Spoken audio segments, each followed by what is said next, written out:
Ya, Baik, silakan kelompok 4 dipersiapkan ya PPT-nya. Assalamualaikum warahmatullahi wabarakatuh. Perkenalkan, Waalaikumsalam. saya Junita dari kelompok. warahmatullahi wabarakatuh. Di sini saya akan menjelaskan hak dan kewajiban konsumen. Di sini ada pengertian konsumen. Istilah konsumen berasal dari alih bahasa dari kata consumer. Secara harfiah, arti kata consumer adalah lawan dari produsen, setiap orang yang menggunakan barang. Kamus Umum Bahasa Indonesia mendefinisikan konsumen sebagai lawan produsen, yaitu pemakai barang-barang hasil industri, bahan makanan, dan sebagainya. Ada juga menurut pasal 1 angka 2 Undang-Undang Nomor 8 Tahun 1999 tentang Perlindungan Konsumen. Konsumen adalah setiap orang pemakai barang dan atau jasa yang tersedia dalam masyarakat, baik bagi kepentingan diri sendiri, keluarga, orang lain, maupun makhluk hidup lain dan tidak untuk diperdagangkan. Sebagaimana disebutkan dalam penjelasan pasal 1 angka 2 tersebut, bahwa konsumen yang dimaksud adalah konsumen akhir atau end consumer yang dikenal dalam kepustakaan ekonomi. Yang selanjutnya ada konsumen menurut ahli. Yang pertama dari Innocentius Samsul menyebutkan bahwa konsumen adalah pengguna atau pemakai akhir suatu produk, baik sebagai pembeli maupun diperoleh melalui cara lain seperti pemberian, hadiah, dan undangan. Yang kedua ada dari Maryam Darus Badrul Zaman mendefinisikan konsumen dengan cara mengambil alih pengertian yang digunakan oleh kepustakaan Belanda, yaitu semua individu yang menggunakan barang dan jasa secara konkret dan real. Yang selanjutnya yaitu ada 3 perbedaan konsumen. Yang pertama, konsumen komersial atau commercial consumer adalah setiap orang yang mendapatkan barang dan atau jasa yang digunakan untuk memproduksi barang atau jasa lain dengan tujuan mendapatkan keuntungan. Dua, konsumen antara yaitu intermediate consumer adalah setiap orang yang mendapatkan barang dan yang digunakan untuk diperdagangkan kembali juga dengan tujuan mencari keuntungan. Yang ketiga, konsumen akhir atau ultimate consumer atau end user adalah setiap orang yang mendapatkan dan menggunakan barang dan jasa untuk tujuan memenuhi kebutuhan kehidupan pribadi, keluarga, orang lain, dan makhluk hidup lainnya, dan tidak untuk diperdagangkan kembali atau untuk mencari keuntungan kembali. Selanjutnya ada hak dan kewajiban konsumen. Hak-hak konsumen sebagaimana dijelaskan bahwa hak atas kenyamanan, keamanan, dan keselamatan mengandung pengertian bahwa konsumen berhak mendapatkan produk yang nyaman, aman, dan yang memberi keselamatan. Maka dari itu konsumen harus dilindungi dari segala bahaya yang mengancam kesehatan jiwa, dan harta bendanya karena memakai atau mengonsumsi produk seperti makanan. Agar konsumen terhindar dari adanya kerugian-kerugian, maka konsumen dapat memutuskan untuk memilih suatu produk yang cocok untuk dirinya, hak untuk memilih. Apabila setelah mengonsumsi konsumen merasa dirugikan karena produk yang dikonsumsinya tidak sesuai dengan informasi yang diterimanya, maka konsumen berhak untuk didengar keluhan atau pendapatnya, dan termasuk juga berhak mendapatkan penggantian kerugian atas kerugian yang diderita. Selanjutnya ada sengketa konsumen. Dalam Undang-Undang Perlindungan Konsumen memang tidak ada dijumpai tentang definisi atau pengertian dari sengketa konsumen. Namun dalam beberapa pasal ditentukan adanya larangan bagi pelaku usaha yang apabila dilakukan dapat merugikan konsumen. Larangan yang dilakukan pelaku usaha inilah yang bisa menjadi sengketa konsumen. Larangan bagi pelaku usaha tersebut ditentukan mulai pasal 8 sampai dengan pasal 18 Undang-Undang Perlindungan Konsumen. Salah satunya di pasal 8, yaitu yang pertama, pelaku usaha dilarang memproduksi dan memperdagangkan barang atau jasa yang tidak sesuai dengan standar yang dipersyaratkan dan ketentuan peraturan perundang-undangan. Yang kedua, tidak sesuai dengan berat bersih, isi bersih atau neto, dan jumlah dalam hitungan sebagaimana yang dinyatakan dalam label atau etiket barang tersebut. Yang ketiga, tidak sesuai dengan ukuran, takaran, timbangan, dan jumlah dalam hitungan menurut ukuran yang sebenarnya. Selanjutnya akan dibacakan oleh Berliana, Pak. Ya, silakan. Pelaku usaha dilarang memperdagangkan barang yang rusak, cacat, atau bekas, dan tercemar tanpa memberikan informasi secara lengkap dan benar atas barang dimaksud. Yang kelima, pelaku usaha dilarang memperdagangkan sediaan farmasi dan pangan yang rusak, cacat, atau bekas, dan tercemar dengan atau tanpa memberikan informasi secara lengkap dan benar. Yang keenam, pelaku usaha yang melakukan pelanggaran pada ayat 1 dan ayat 2 dilarang memperdagangkan barang dan atau jasa tersebut serta wajib menariknya dari peredaran. Terus selanjutnya, asas dan tujuan perlindungan konsumen. Berdasarkan pasal 2 Undang-Undang Nomor 8 Tahun 1999, terdapat 5 asas yang terkandung dalam usaha memberikan perlindungan hukum kepada konsumen, yaitu D. Asas keseimbangan, D. Asas keamanan dan keselamatan konsumen, E. Asas kepastian hukum. Kesimpulannya di sini kesadaran bagi konsumen bahwa mereka memiliki hak, kewajiban, serta perlindungan hukum atas mereka yang harus diberdayakan dengan meningkatkan kualitas pendidikan yang layak atas mereka. Mengingat faktor utama perlakuan yang semena-mena oleh produsen kepada konsumen adalah kurangnya kesadaran serta pengetahuan konsumen akan hak-hak serta kewajiban mereka. Di sini pemerintah sebagai perancang, pelaksana, serta pengawas atas jalannya hukum dan undang-undang tentang perlindungan konsumen harus benar-benar memperhatikan fenomena-fenomena yang terjadi pada kegiatan produsen dan konsumsi ini agar tujuan para produsen untuk mencari laba berjalan dengan lancar tanpa ada pihak yang dirugikan. Demikian juga dengan konsumen yang memiliki tujuan untuk memaksimalkan kepuasan.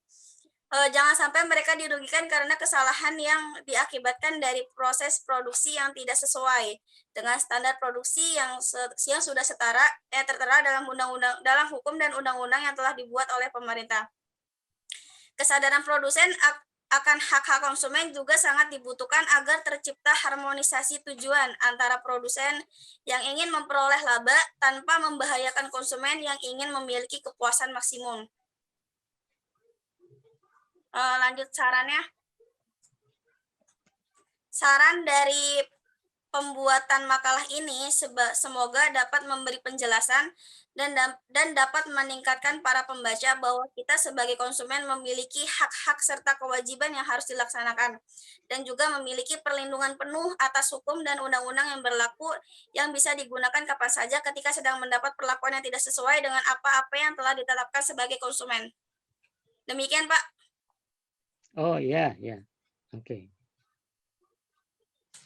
Ya, terima kasih kepada kelompok 4 ya yang sudah membacakan materi PPT ya berkaitan dengan makalah yang berjudul Hak dan Kewajiban Konsumen ya. Saudara-saudara, ini kelompok 4 tadi sudah selesai membacakannya. Nah, ini saya persilakan kepada Anda. Silakan untuk bertanya ya. Izin bertanya, Pak. Oh ya, silakan.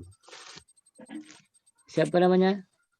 Ya, Tri Widodo, Pak. Izin bertanya, Oh Pak. ya, ya, Tri Tri Widodo. Silakan.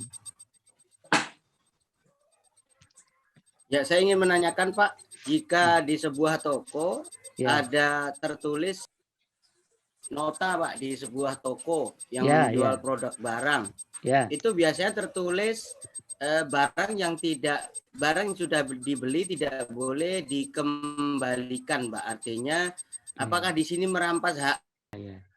Oh, cuma itu pertanyaannya ya. Oh, ini ya sudah bisa saya juga istilahnya menangkap pertanyaan Anda nih ya. Jadi jika di sebuah toko di notanya itu biasanya disebut dia itu dengan bonfaktur ya. Bonfaktur ya. Nah, jadi ada tulisan memang biasanya itu ya. Jadi tulisan itu ada beberapa macam-macam juga dia. Yang populer itu barang yang sudah dibeli tidak bisa dikembalikan. Nah, gitu ya. Nah, itu kalau dalam Undang-Undang Perlindungan Konsumen itu namanya klausula baku ya. Namanya klausula baku itu ya. Pak, mau izin Pak, mau nanya Pak? Oh ya, silakan. Siapa namanya? Ya, San Manos Pak. Oh ya, San Manos. Ya. Saya ingin bertanya mengenai poin K, Badan Penyelesaian Sengketa Konsumen. Ya. Nah, jadi itu ada sebuah kasus Pak mengenai jual beli. Nah, Ya. jadi anggap aja pelaku usaha ini membuka bisnisnya. Nah, bisnis ini kayak misalnya menjual baju. Nah, Ya. tetapi bajunya ini sedang ada diskon besar-besaran Pak. Ya. Nah, diskon besar-besaran otomatis harganya kan murah Pak ya, dari standar turun ke harga lebih bawah, lebih murah. Nah, tetapi ada kasus mengenai ada sebuah konsumen bahwa itu kayak memasukkan bukti transfer gitu loh Pak. Jadi kayak seolah-olah tuh dia bisa mendapatkan itu karena diskon itu Pak. Jadi misalnya hari pertama ini harganya 54 karena diskon. Nah, di hari besoknya 54. Nah, itu cara menyelesaikan masalah itu, kasus seperti itu gimana Pak ya? Untuk pihak konsumen baik pun pihak produsen gitu Pak. Terima kasih Pak. Oh, ini tadi San Manos apa ya? Berkaitan 3, dengan diskon harga ya? Iya, benar Pak. Oh iya. Tapi saya menanyakan cara badan penyelesaiannya gitu Pak, antara kedua belah pihak ini Pak. Oh, bagaimana penyelesaiannya? Iya, benar Pak. Oh, kalau di BPSK? Kalau mengenai apa di sini Pak, kalau di makalah kelompok dari 4 itu mengenai K itu Pak, Badan Penyelesaian Sengketa Konsumen adalah badan yang bertugas menangani dan menyelesaikan sengketa antara pelaku usaha dan konsumen. Nah, saya mau menanyakan sebuah kasus. Jadi ada sebuah kasus cara menyelesaikan Badan Penyelesaian Sengketa Konsumen itu gimana Pak gitu? Baik dari konsumen baik pun pelaku usahanya gitu, biar membuat perlindungan antara konsumen gitu Pak. Ini ya. Ya. Jadi begini dia ya. Sesuai dengan judul dari makalah teman Anda kelompok 4 itu ya. Jadi hak dan kewajiban ya.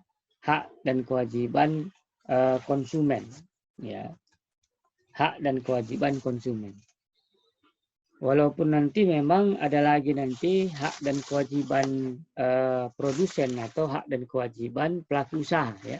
Nah, ini untuk kelompok berikutnya ya. Jadi kalau nanti Anda baca ya, kalian baca di Undang-Undang Perlindungan Konsumen tahun 1999 itu ya. Jadi posisinya itu seimbang ya. Jadi hak dan haknya ada, kewajibannya ada konsumen itu ya. Kemudian pelaku usaha juga begitu, haknya ada, kewajibannya ada. Nah ya, biasanya dia itu saling apa namanya ya, saling bersinergi hak dan kewajiban dua pihak itu ya. Jadi kalau misalnya hak daripada konsumen itu misalnya bla bla bla bla, maka kewajiban daripada pelaku usaha itu bla bla bla bla, menjawab hak daripada konsumen tadi dia. Nah, ya, jadi ketika hak konsumen itu misalnya A, ya, kewajiban kewajiban pelaku usaha itu A, gitu dia, ketemu dia. Ya, jadi di dalam Undang-Undang Perlindungan Konsumen itu ada sebagian daripada hak dan kewajiban konsumen itu seperti itu dia. Contoh konkretnya begini ya, ini hak dan kewajiban penjual, hak dan kewajiban pembeli ya. Kalau hak dan kewajiban, kalau hak daripada kewajiban lah dulu ya. kewajiban dari pembeli itu kan membayar sejumlah uang, ya kan? Membayar sejumlah uang kepada pedagang. Nah, kita bilang posisinya kan antara pembeli dengan pedagang, ya, atau penjual, ya. Nah, kewajiban daripada pembeli itu adalah memberikan sejumlah uang kepada penjual.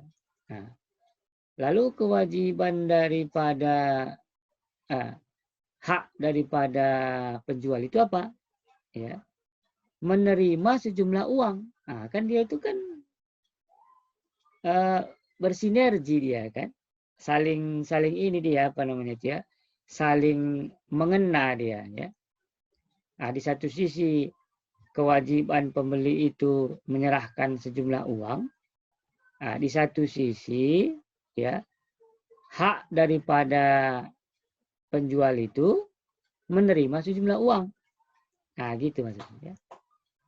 Jadi dia saling mengena dia. Nah, kalau nanti Anda lihat nanti di dalam Undang-Undang Perlindungan Konsumen ini, ya, hak dan kewajiban konsumen, hak dan kewajiban pelaku usaha, nah, itu juga ada yang ketemu dia, ya. Nah, seperti hak dan kewajiban penjual dan pembeli tadi yang saya bilang. Nah, ya gitu dia, ya. Jadi berkaitan dia dengan hak dan kewajiban pihak-pihak, ya, yakni konsumen dan pelaku usaha, itu ada diatur dalam Undang-Undang Perlindungan Konsumen ini, diatur dia secara rinci, ya. Nah, diatur secara rinci dia. Nah, jadi terutama kewajiban, ya, ya, dia harus tunaikan, ya, dia harus laksanakan, ya, kewajiban-kewajiban itu, ya, baik konsumen maupun pelaku usaha, ya. Kemudian haknya itu bagaimana? Nah, haknya itu bisa dia minta, ya, haknya itu bisa dia minta. Biasanya, ya, antara hak dan kewajiban ini memang itu tidak bisa dilepaskan dia, ya, karena memang dua ini, hak dan kewajiban ini, itu menyatu dia, ya. Nah, lalu yang menjadi pertanyaan begini juga kadang, ya, yang mana duluan ditunaikan, ya, yang mana duluan ditunaikan? Apakah kita bisa langsung menuntut hak kita sebelum kita tunaikan kewajiban? Nah, biasanya, ya, itu ditunaikan dulu kewajiban, baru bisa kita menuntut hak, ya. Jadi ditunaikan dulu kewajiban itu, ya, baru seseorang itu bisa menuntut haknya, ya. Nah, seperti itu dia. Jadi kalau misalnya pembeli misalnya belum menyerahkan sejumlah uang kepada penjual, ya, dia nggak bisa menuntut penjual itu, mana barangmu? Nah, misalnya gitu, nggak bisa, ya. Kenapa? Karena kok, ya. Tapi kasusnya ini penjual ini mengirimkan barang gitu, Pak. Ya. Karena tuh kasus ini bilang sistemnya itu otomatis ke input. Jadi kalau misalnya udah di scan gitu atau dikirim foto alat buktinya itu berupa transfer, itu sistem itu menerima gitu, Pak. Jadi barang itu terkirim otomatis gitu, Pak. Oh, jadi posisinya ini sekarang penjual ini kirim gitu aja, Pak, gitu. Oh, ini yang belum mendapatkan haknya ini siapa di sini? Pengen kasus ini. Kalau misalnya kasus itu, jadi itu kayak merasa dirugikan juga dari pihak penjualnya gitu, Pak. Cara penyelesaiannya gitu gimana, Pak? Apakah ke ranah hukum atau gimana, Pak, gitu? Terima kasih, Pak. Oh, ya. Jadi pada prinsipnya itu, ya, di saat seseorang itu merasa dirugikan akibat perbuatan pihak lain, ya, itu bisa ditindaklanjuti bisa ditindaklanjuti dia ya lewat upaya hukum ya, bisa ditindaklanjuti dia ya, termasuk ke BPSK yang saya ceritakan tadi pada Anda ya. Jadi intinya di situ di saat mana seseorang merasa dirugikan karena perbuatan pihak lain ya, maka seseorang itu bisa bisa menggugat pihak lain yang merugikan dia itu. Prinsip hukumnya itu seperti itu dia ya. Bisa saja ya. Karena itu kan hak daripada pihak-pihak yang merasa dirugikan itu ya. Bisa. Ya. Bisa juga pun itu langsung ke ini mengajukan upaya hukumnya langsung ke PN ya.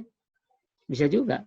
Dalam prakteknya itu ya seperti itu juga dia ya. Jadi adanya beberapa alternatif melakukan upaya hukum ya berkaitan dengan kasus konsumen ini ya. Jadi kalau cuma dia nggak dibilang lah konsumen ya. Jadi misalnya pembeli gitu ya. Nah, jadi bisa saja dia tidak melewati BPSK ya, langsung ke PN dia. Bisa juga, bisa. Ya.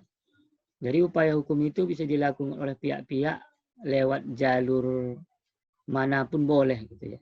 Antara yang dua ini. Ya. Baik, Pak. Ada lagi yang lain? Oh, dulu tadi ya. Nah, ya. Ini berkaitan dia dengan pencantuman klausula baku namanya itu ya.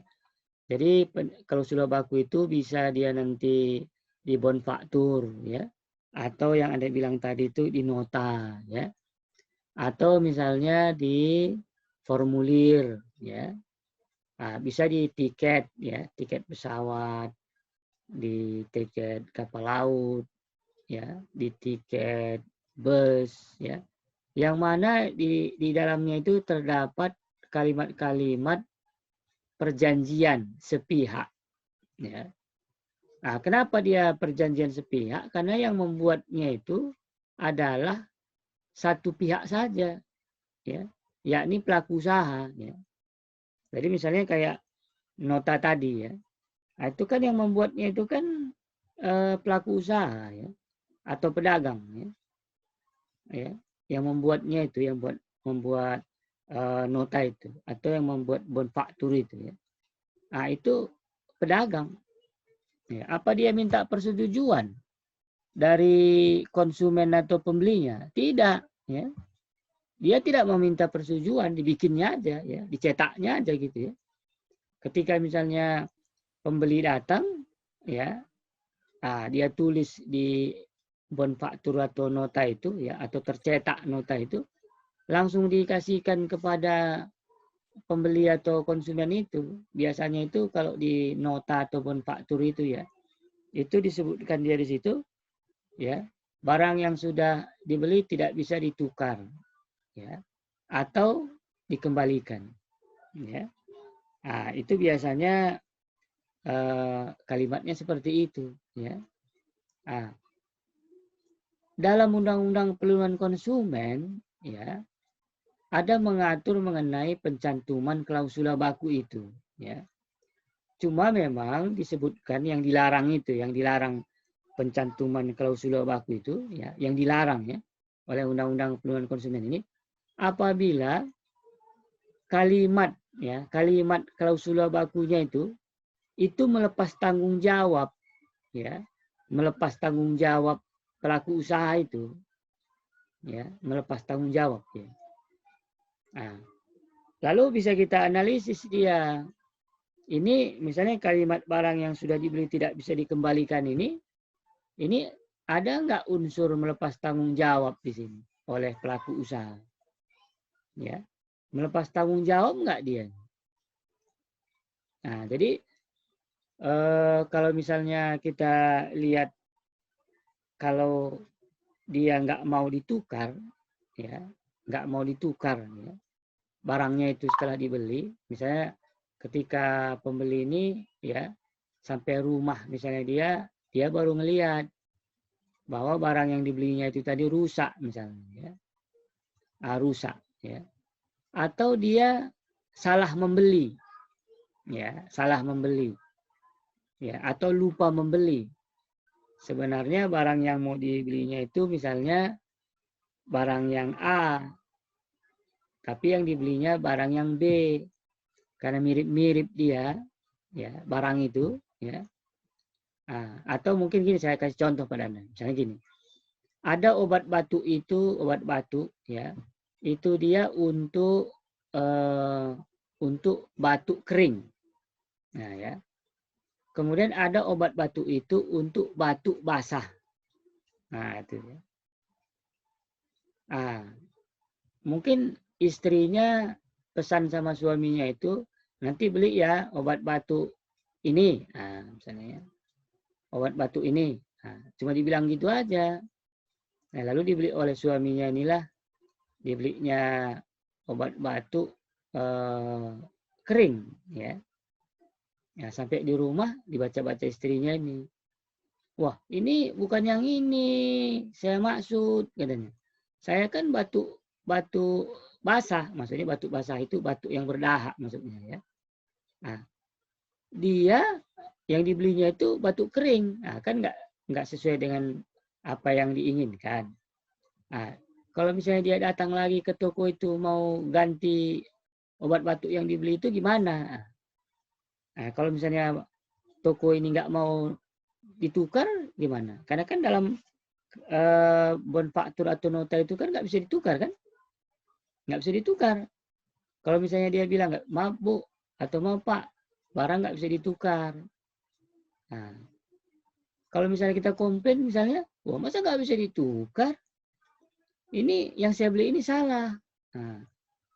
Atau misalnya yang saya beli ini mengalami kerusakan. Misalnya. Lalu bersikeras misalnya pemilik toko tadi, maaf Pak Bu, coba tolong dilihat bon fakturnya atau notanya. Bapak atau Ibu bisa baca sendiri. Yang mana?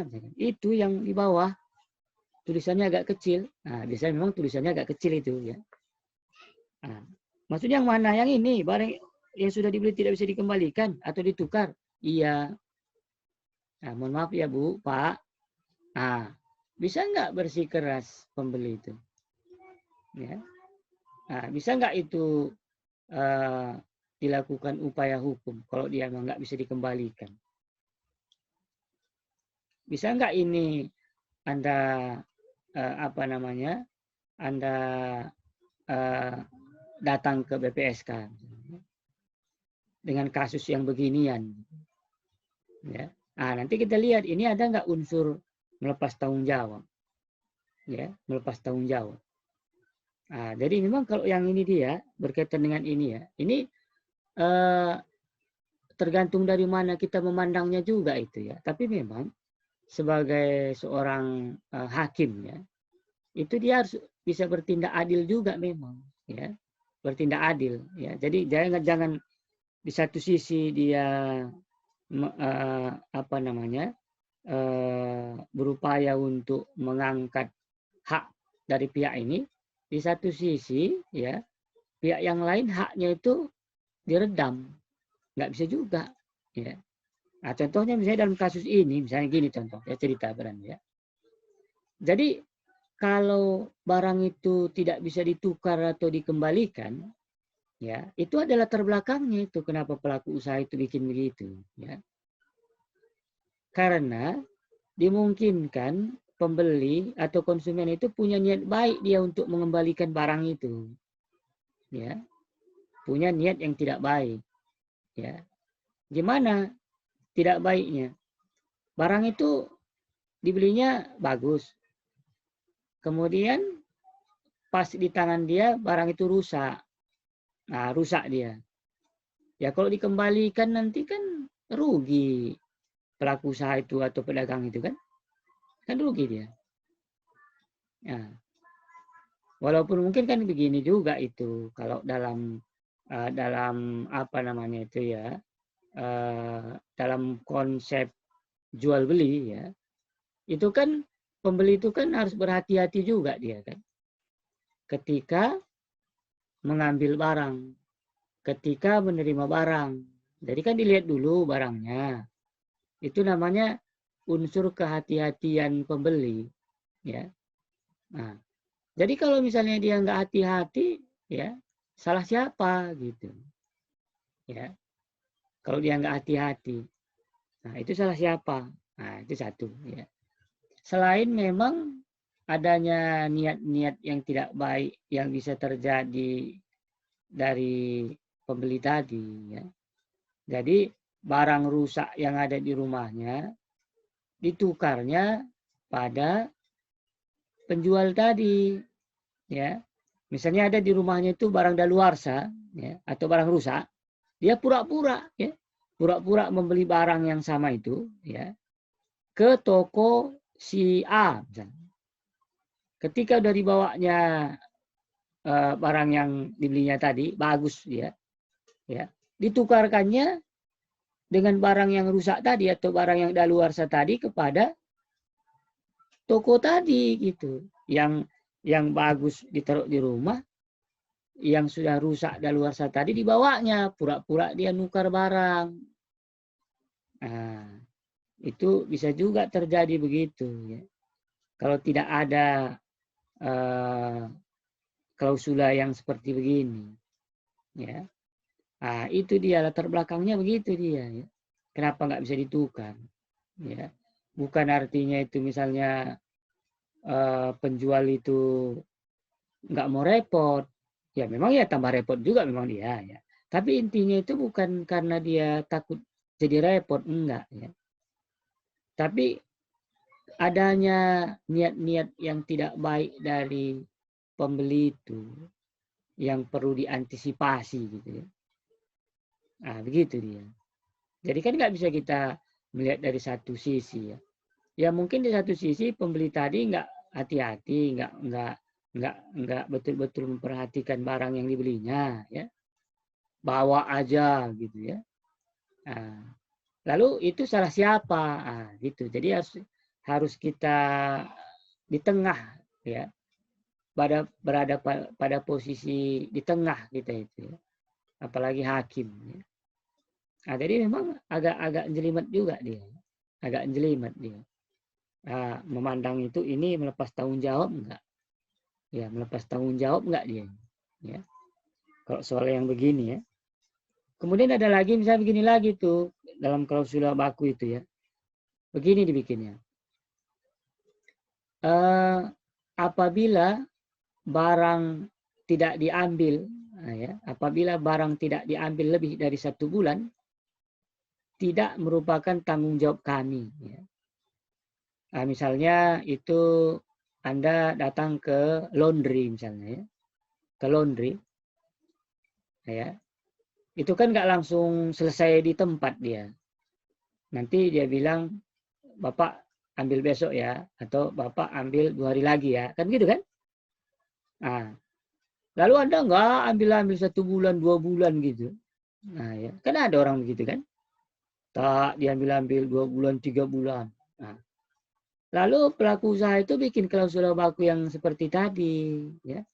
Dibikinnya apabila barang ini tidak diambil lebih dari 1 bulan, tidak menjadi tanggung jawab kami. Entah dia rusak atau hilang maksudnya itu, ya, entah rusak atau hilang karena lebih 1 bulan nggak diambil-ambil. Nah, kalau begitu itu melepas tanggung jawab nggak? Nah, kalau begitu dibikin oleh pelaku usaha itu, melepas tanggung jawab nggak si pelaku usaha itu? Nah, dari segi ini kalau kita memandang ke pelaku usahanya, ya, kita dalam posisi sebagai pelaku usaha, kalau ada orang seperti itu kan kita kan kesal juga itu kan, tak diambil 2 bulan. Nah, ya, di situ dia repotnya. Nah, jadi saya sudahi perkuliahan kita hari ini, ya. Dengan mengucap assalamualaikum warahmatullahi wabarakatuh. Selamat malam.